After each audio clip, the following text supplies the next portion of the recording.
कभी कभी इंसान की इतनी किस्मत खराब हो जाती है कि उसे किसी भी कार्य में सफलता प्राप्त नहीं होती है तथा उसके ऊपर बहुत सारी मुसीबत तथा घोर संकट आ जाता है। वह हर कार्य को बहुत ही शिद्दत से करता है, उसके बावजूद भी उसे असफलता ही हाथ लगती है। लेकिन उस इंसान को यह नहीं पता होता है कि यह उसकी कोई छोटी सी गलती है। जिस इंसान से ईश्वर रूठ जाते हैं तो वह इंसान कभी भी खुश नहीं रहता है। यदि मित्रों आपसे अनजाने में कोई भी भूल चूक हुई हो, आपको खुद ही ना पता हो, तो आप उस गलती से छुटकारा पाना चाहते हो और यह चाहते हैं कि मुझे हर काम में सफलता मिले तथा मुझे अपार धन की प्राप्ति हो तथा मेरा परिवार हमेशा खुशहाल बना रहे तथा मेरे ऊपर आने वाली हर मुसीबतें समाप्त हो जाए, तो यह वीडियो सिर्फ आपके लिए है। इस वीडियो को बिल्कुल अनदेखा या हल्के में ना ले। प्रिय मित्रों, आज मैं आपको पालन करता भगवान श्री गणेश जी का एक ऐसा दिव्य शक्तिशाली चमत्कारिक मंत्र सुनाने जा रहा हूँ। प्रिय मित्रों, हिंदू शास्त्र में तथा वेद पुराणों में इस मंत्र को बहुत ज्यादा महत्व दिया गया है। मान्यता है कि जो भी भक्त इस मंत्र को पूरा 108 बार श्रवण कर लेता है तो उसकी हर इच्छा और मनोकामना पूरी होने लगती है। प्रिय मित्रों, मंत्र का श्रवण कभी भी व्यस्त नहीं जाता। भले ही मित्रों आपको इस मंत्र का असर थोड़ी देर से देखने को मिले, लेकिन इसका आपको लाभ अवश्य होगा। और प्रिय मित्रों, सबसे बड़ा लाभ तो यह है कि मंत्र श्रवण करने से आपको बहुत ज्यादा पुण्य मिलेगा और आपके ऊपर लगे पाप भी धुल जाएंगे। तो मित्रों चलिए मंत्र को सुन लेते हैं। प्रिय मित्रों, मैं इस मंत्र का इस वीडियो में पूरा 108 बार जाप करने वाला हूँ। बस मित्रों आपको इस मंत्र को पूरा सुनना है। मित्रों, हम आशा करते हैं कि इस मंत्र से आपको शीघ्र ही लाभ मिलेगा। प्यारे मित्रों, मंत्र इस प्रकार है। विघ्न हरय विघ्न विनाशिने विघ्नेश्वराय धीमहि गणाधिपतये नमो नमः। विघ्न हरय विघ्न विनाशिने विघ्नेश्वराय धीमहि गणाधिपतये नमो नमः। विघ्न हरय विघ्न विनाशिने विघ्नेश्वराय धीमहि गणाधिपतये नमो नमः। विघ्न हरय विघ्न विनाशिने विघ्नेश्वराय धीमहि गणाधिपतये नमो नमः। विघ्न हरय विघ्न विनाशिने विघ्नेश्वराय धीमहि गणाधिपतये नमो नमः। विघ्न हरय विघ्न विनाशिने विघ्नेश्वराय धीमहि गणाधिपतये नमो नमः। विघ्न हरय विघ्न विनाशिने विघ्नेश्वराय धीमहि गणाधिपतये नमो नमः। विघ्न हरय विघ्न विनाशिने विघ्नेश्वराय धीमहि गणाधिपतये नमो नमः। विघ्न हरय विघ्न विनाशिने विघ्नेश्वराय धीमहि गणाधिपतये नमो नमः। विघ्न हरय विघ्न विनाशिने विघ्नेश्वराय धीमहि गणाधिपतये नमो नमः। विघ्न हरय विघ्न विनाशिने विघ्नेश्वराय धीमहि गणाधिपतये नमो नमः। विघ्न हरय विघ्न विनाशिने विघ्नेश्वराय धीमहि गणाधिपतये नमो नमः। विघ्न हरय विघ्न विनाशिने विघ्नेश्वराय धीमहि गणाधिपतये नमो नमः। विघ्न हरय विघ्न विनाशिने विघ्नेश्वराय धीमहि गणाधिपतये नमो नमः। विघ्न हरय विघ्न विनाशिने विघ्नेश्वराय धीमहि गणाधिपतये नमो नमः। विघ्नहरये विघ्नविनाशिने विघ्नेश्वराय धीमहि गणाधिपतये नमो नमः। विघ्नहरये विघ्नविनाशिने विघ्नेश्वराय धीमहि गणाधिपतये नमो नमः। विघ्नहरये विघ्नविनाशिने विघ्नेश्वराय धीमहि गणाधिपतये नमो नमः। विघ्नहरये विघ्नविनाशिने विघ्नेश्वराय धीमहि गणाधिपतये नमो नमः। विघ्नहरये विघ्नविनाशिने विघ्नेश्वराय धीमहि गणाधिपतये नमो नमः। विघ्नहरये विघ्नविनाशिने विघ्नेश्वराय धीमहि गणाधिपतये नमो नमः। विघ्नहरये विघ्नविनाशिने विघ्नेश्वराय धीमहि गणाधिपतये नमो नमः। विघ्नहरये विघ्नविनाशिने विघ्नेश्वराय धीमहि गणाधिपतये नमो नमः। विघ्नहरये विघ्नविनाशिने विघ्नेश्वराय धीमहि गणाधिपतये नमो नमः। विघ्नहरये विघ्नविनाशिने विघ्नेश्वराय धीमहि गणाधिपतये नमो नमः।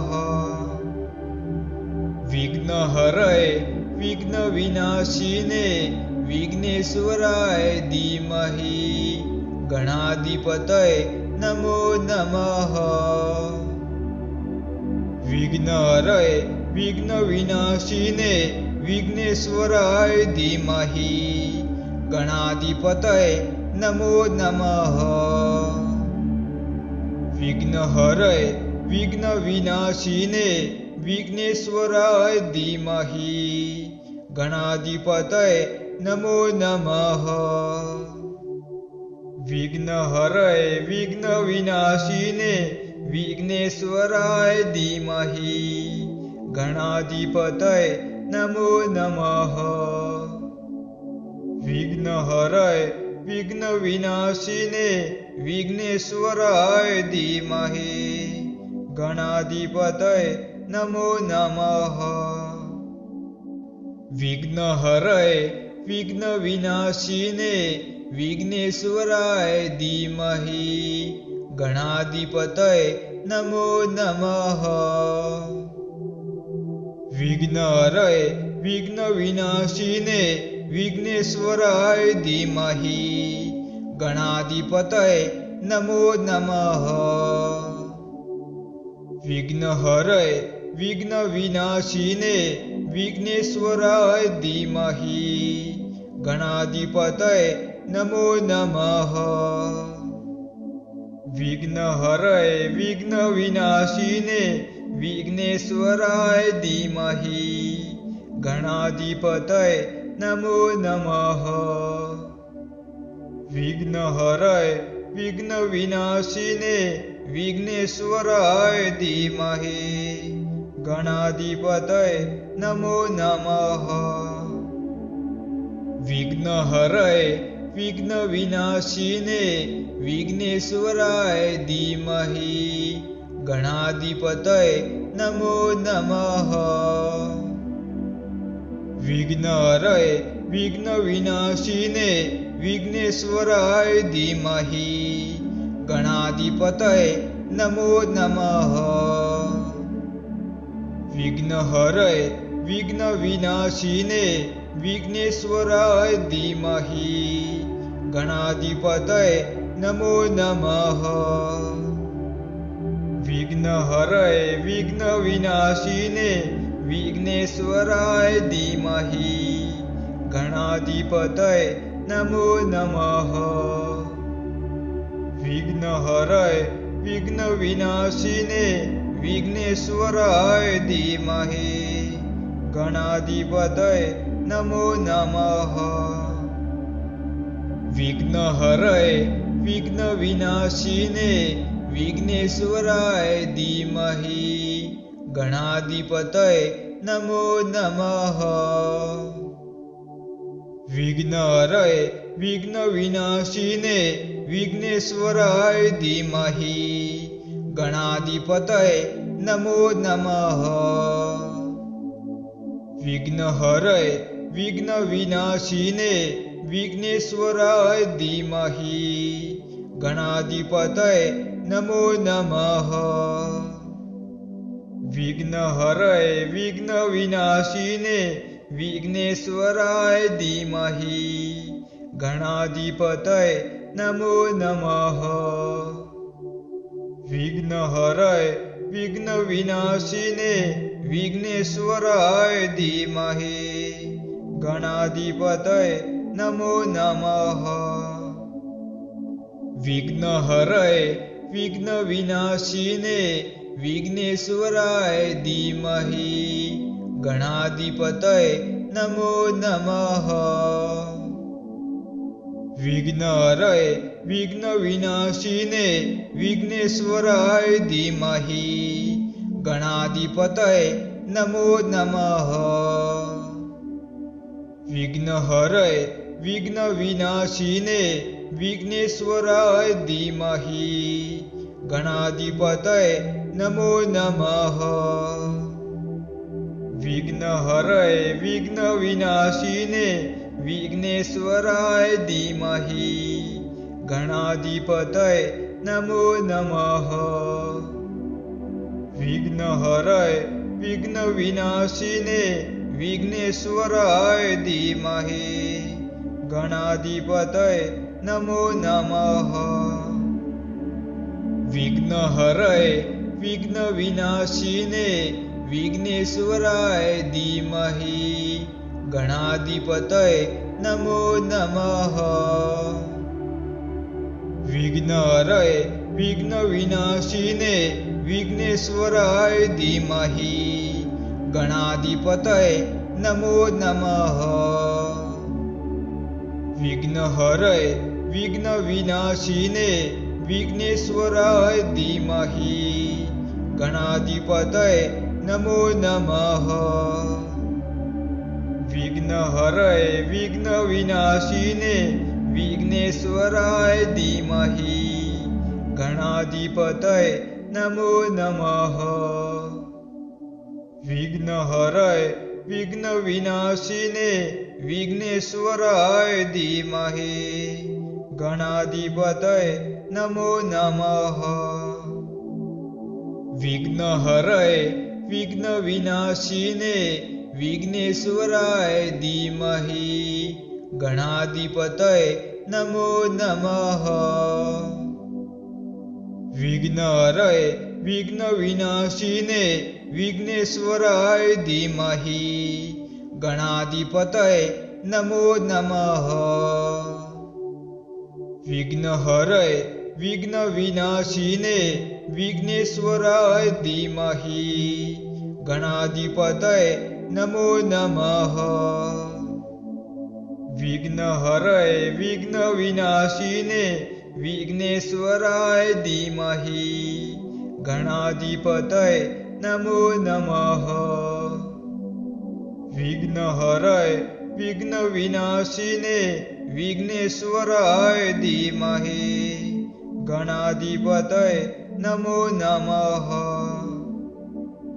विघ्नहराय विघ्नविनाशिने विघ्नेश्वराय धीमहि गणाधिपतये नमो नमः। विघ्नहराय विघ्नविनाशिने विघ्नेश्वराय धीमहि गणाधिपतये नमो नमः। विघ्नहराय विघ्नविनाशिने विघ्नेश्वराय धीमहि गणाधिपतये नमो नमः। विघ्नहराय विघ्नविनाशिने विघ्नेश्वराय धीमहि गणाधिपतये नमो नमः। विघ्नहराय विघ्नविनाशिने विघ्नेश्वराय धीमहि गणाधिपतये नमो नमः। विघ्नहराय विघ्नविनाशिने विघ्नेश्वराय धीमहि गणाधिपतये नमो नमः। विघ्नहराय विघ्नविनाशिने विघ्नेश्वराय धीमहि गणाधिपतये नमो नमः। विघ्नहराय विघ्नविनाशिने विघ्नेश्वराय धीमहि गणाधिपतये नमो नमः। विघ्नहराय विघ्नविनाशिने विघ्नेश्वराय धीमहि गणाधिपतये नमो नमः। विघ्नहराय विघ्नविनाशिने विघ्नेश्वराय धीमहि गणाधिपतये नमो नमः। विघ्नहराय विघ्नविनाशिने विघ्नेश्वराय धीमहि गणाधिपतये नमो नमः। विघ्नहराय विघ्नविनाशिने विघ्नेश्वराय धीमहि गणाधिपतये नमो नमः। विघ्नहराय विघ्नविनाशिने विघ्नेश्वराय धीमहि गणाधिपतये नमो नमः। विघ्नहराय विघ्नविनाशिने विघ्नेश्वराय धीमहि गणाधिपतये नमो नमः। विघ्नहराय विघ्नविनाशिने विघ्नेश्वराय धीमहि गणाधिपतये नमो नमः। विघ्नहराय विघ्नविनाशिने विघ्नेश्वराय धीमहि गणाधिपतये नमो नमः। विघ्नहराय विघ्नविनाशिने विघ्नेश्वराय धीमहि गणाधिपतये नमो नमः। विघ्नहराय विघ्नविनाशिने विघ्नेश्वराय धीमहि गणाधिपतये नमो नमः। विघ्नहराय विघ्नविनाशिने विघ्नेश्वराय धीमहि गणाधिपतये नमो नमः। विघ्नहराय विघ्नविनाशिने विघ्नेश्वराय धीमहि गणाधिपतये नमो नमः। विघ्नहराय विघ्नविनाशिने विघ्नेश्वराय धीमहि गणाधिपतये नमो नमः। विघ्नहराय विघ्नविनाशिने विघ्नेश्वराय धीमहि गणाधिपतये नमो नमः। विघ्नहराय विघ्नविनाशिने विघ्नेश्वराय धीमहि गणाधिपतये नमो नमः।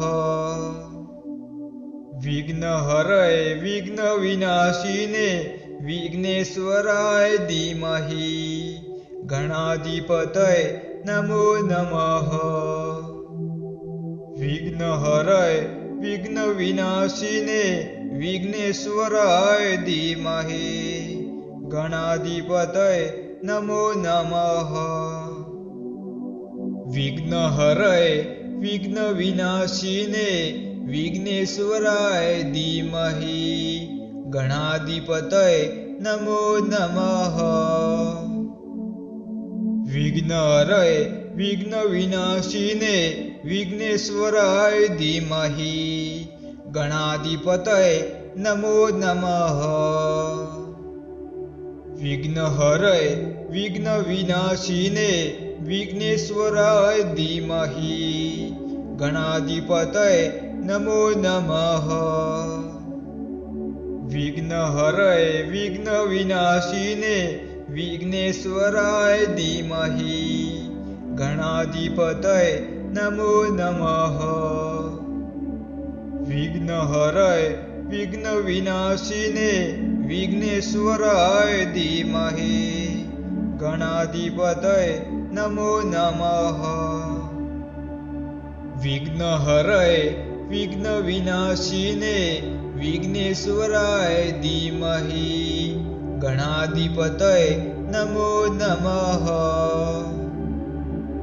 विघ्नहरये विघ्नविनाशिने विघ्नेश्वराय धीमहि गणाधिपतये नमो नमः। विघ्नहरये विघ्नविनाशिने विघ्नेश्वराय धीमहि गणाधिपतये नमो नमः। विघ्नहरये विघ्नविनाशिने विघ्नेश्वराय धीमहि गणाधिपतये नमो नमः। विघ्नहरये विघ्नविनाशिने विघ्नेश्वराय धीमहि गणाधिपतये नमो नमः। विघ्नहरये विघ्नविनाशिने विघ्नेश्वराय धीमहि गणाधिपतये नमो नमः। विघ्नहरये विघ्नविनाशिने विघ्नेश्वराय धीमहि गणाधिपतये नमो नमः। विघ्नहरये विघ्नविनाशिने विघ्नेश्वराय धीमहि गणाधिपतये नमो नमः। विघ्नहरये विघ्नविनाशिने विघ्नेश्वराय धीमहि गणाधिपतये नमो नमः। विघ्नहरये विघ्नविनाशिने विघ्नेश्वराय धीमहि गणाधिपतये नमो नमः। विघ्नहरये विघ्नविनाशिने विघ्नेश्वराय धीमहि गणाधिपतये नमो नमः। विघ्नहरये विघ्नविनाशिने विघ्नेश्वराय धीमहि गणाधिपतये नमो नमः। विघ्नहरये विघ्नविनाशिने विघ्नेश्वराय धीमहि गणाधिपतये नमो नमः। विघ्नहरये विघ्नविनाशिने विघ्नेश्वराय धीमहि गणाधिपतये नमो नमः। विघ्नहरये विघ्नविनाशिने विघ्नेश्वराय धीमहि गणाधिपतये नमो नमः।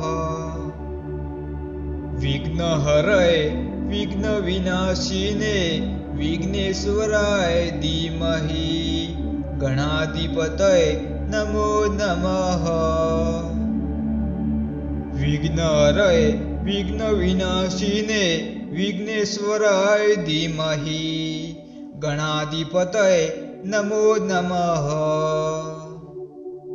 विघ्नहरये विघ्नविनाशिने विघ्नेश्वराय धीमहि गणाधिपतये नमो नमः। विघ्नहरये विघ्नविनाशिने विघ्नेश्वराय धीमहि गणाधिपतये नमो नमः। विघ्नहरये विघ्नविनाशिने विघ्नेश्वराय धीमहि गणाधिपतये नमो नमः। विघ्नहरये विघ्नविनाशिने विघ्नेश्वराय धीमहि गणाधिपतये नमो नमः। विघ्नहरये विघ्नविनाशिने विघ्नेश्वराय धीमहि गणाधिपतये नमो नमः। विघ्नहरये विघ्नविनाशिने विघ्नेश्वराय धीमहि गणाधिपतये नमो नमः। विघ्नहरये विघ्नविनाशिने विघ्नेश्वराय धीमहि गणाधिपतये नमो नमः। विघ्नहरये विघ्नविनाशिने विघ्नेश्वराय धीमहि गणाधिपतये नमो नमः। विघ्नहरये विघ्नविनाशिने विघ्नेश्वराय धीमहि गणाधिपतये नमो नमः। विघ्नहरये विघ्नविनाशिने विघ्नेश्वराय धीमहि गणाधिपतये नमो नमः। विघ्नहरये विघ्नविनाशिने विघ्नेश्वराय धीमहि गणाधिपतये नमो नमः। विघ्नहरये विघ्नविनाशिने विघ्नेश्वराय धीमहि गणाधिपतये नमो नमः। विघ्नहरये विघ्नविनाशिने विघ्नेश्वराय धीमहि गणाधिपतये नमो नमः। विघ्नहरये विघ्नविनाशिने विघ्नेश्वराय धीमहि गणाधिपतये नमो नमः। विघ्नहरये विघ्नविनाशिने विघ्नेश्वराय धीमहि गणाधिपतये नमो नमः। विघ्नहरये विघ्नविनाशिने विघ्नेश्वराय धीमहि गणाधिपतये नमो नमः। विघ्नहरये विघ्नविनाशिने विघ्नेश्वराय धीमहि गणाधिपतये नमो नमः। विघ्नहरये विघ्नविनाशिने विघ्नेश्वराय धीमहि गणाधिपतये नमो नमः। विघ्नहरये विघ्नविनाशिने विघ्नेश्वराय धीमहि गणाधिपतये नमो नमः। विघ्नहरये विघ्नविनाशिने विघ्नेश्वराय धीमहि गणाधिपतये नमो नमः। विघ्नहरये विघ्नविनाशिने विघ्नेश्वराय धीमहि गणाधिपतये नमो नमः। विघ्नहरये विघ्नविनाशिने विघ्नेश्वराय धीमहि गणाधिपतये नमो नमः। विघ्नहरये विघ्नविनाशिने विघ्नेश्वराय धीमहि गणाधिपतये नमो नमः।